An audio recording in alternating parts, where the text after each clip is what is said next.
साहब का एनकाउंटर कर दिया गया क्योंकि उसका कनेक्शन बड़का गांव से भी रहा है। कुछ थाना क्षेत्र में बताया जा रहा था कि काफ़ी वर्चस्व रहा है इस तरह। निश्चित रूप से दुर्दांत अपराधियों का खात्मा होना चाहिए, लेकिन उससे बड़ी चीज़ है कि हजारीबाग जेल में विकास तिवारी रह करके वहाँ से 10 लाख से 20 लाख रुपए तक देने की सूचना थी। 10 लाख से 20 लाख रुपए वहाँ जेलर और सुप्रीटेंडेंट को दे करके और वहाँ से संचालन जो कर रहा है फ़ोन के द्वारा, और भुरकुंडा, पतरातू, बड़का गाँव, ये रामगढ़, हजारीबाग, चतरा जिला में जितना भी हो रहा है, सबसे बड़ा क्रिमिनल तो यहाँ बैठा हुआ है। तो इसका ख़त्म होना चाहिए। ये सबसे बड़ा कैंसर है इन लोग, देश के लिए, राज्य के लिए भी, गांव के लिए। लोग दहशत में हैं और इन लोग को हर जगह इन लोग का अड़ाता है। और इसमें जो है आज एनटीपीसी का जो डीजीएम जो है का हत्या हुआ है, इसका मैं निंदा करता हूं। लेकिन सबसे पहला चीज़ है एनटीपीसी भी काफ़ी शोषण कर रही है। ये उपज जो है एनटीपीसी के लोगों को सोचना चाहिए कि गरीबों को क्या कर रहा है। ज़मीन छीन रहा है, बिना मुआवजा दिए घर नाप दे रहा है। उसके बाद वहाँ पर जो है सो अन्याय कर रहा है, लोगों को केस का भय दिखा करके वहाँ ज़मीन लूटा जा रहा है। ज़मीन का कंपनसेशन नहीं दिया जा रहा है, न रिहेबिलिटेशन किया जा रहा है, न रीसेटलमेंट किया जा रहा है। ये भी बहुत बड़ा ये घटना का ये सूत्रधार है इसका। झारखंड डीजीपी हजारीबाग पहुंचे हैं क्या? जिस निश्चित रूप से डीजीपी अगर रिव्यू कर रहे हैं तो इससे बड़ी बात क्या चाहिए, तो बहुत बड़ा अचीवमेंट है। और हम चाहते हैं कि अपराधियों का खात्मा होना चाहिए।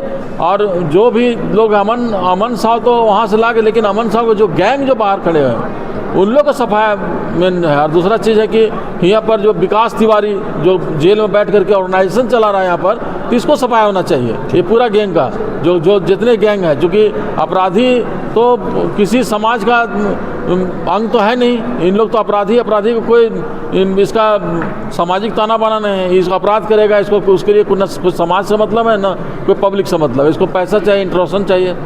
तो एक्सटॉर्शन करके जो इन लोग पैसा उगाही अरबों खरबों का, इन लोग सारा संपत्ति को जब्त होना चाहिए। मैं ये चाहता हूँ। विकास तिवारी जेल के अंदर से पूरा ये निश्चित रूप से वहाँ जेलर सुप्रीटेंडेंट को पैसा देकर के डेली फ़ोन वहाँ से आता है। हम लोग को खबर आता है कि हम लोग को धमकी दिया जा रहा है, भैया क्या करें, कितना हम लोग लेटर लिखे, चिट्ठी लिखे।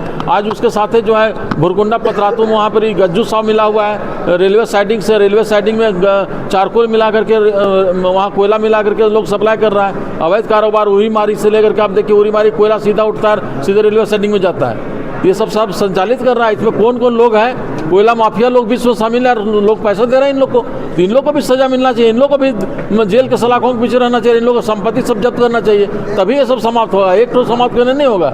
ये निश्चित रूप से ये शुरुआत हुआ है। डीजीपी साहब को मैं बहुत बधाई देना चाहता हूँ कि इन्होंने एक्शन मोड में आया है और ये एक्शन बरकरार रहना चाहिए और ये पूरे नेक्सस को एकदम समाप्त करना चाहिए। मतलब आपका कहना है कि जिस तरीके से गैंगस्टर का इनकाउंटर हुआ, वैसे ही मतलब उत्तर प्रदेश में जैसा होता है यहाँ भी गैंगस्टर का निश्चित रूप से होना चाहिए, एकदम होना चाहिए। यहाँ पर जो जिस तरह से फोकस है, लेकिन इसके लिए यहाँ पर आए हुए कोल कंपनियों भी कम अपराधी नहीं है। इन लोग भी अपराध कर रहे हैं। इन लोग, आप गरीबों को देखिए जाकर के सिसक रहा है, लोग बिना मुआवजे दे घर धांस दे रहा है। तो एनटीपीसी अभी बड़का गांव में जो है, आपको मैं बता दे रहा हूँ, ये हत्या हुआ है, इसका ये तो दुखद चीज़ है, लेकिन ये हत्या से लोगों में खुशी है एक तरह से।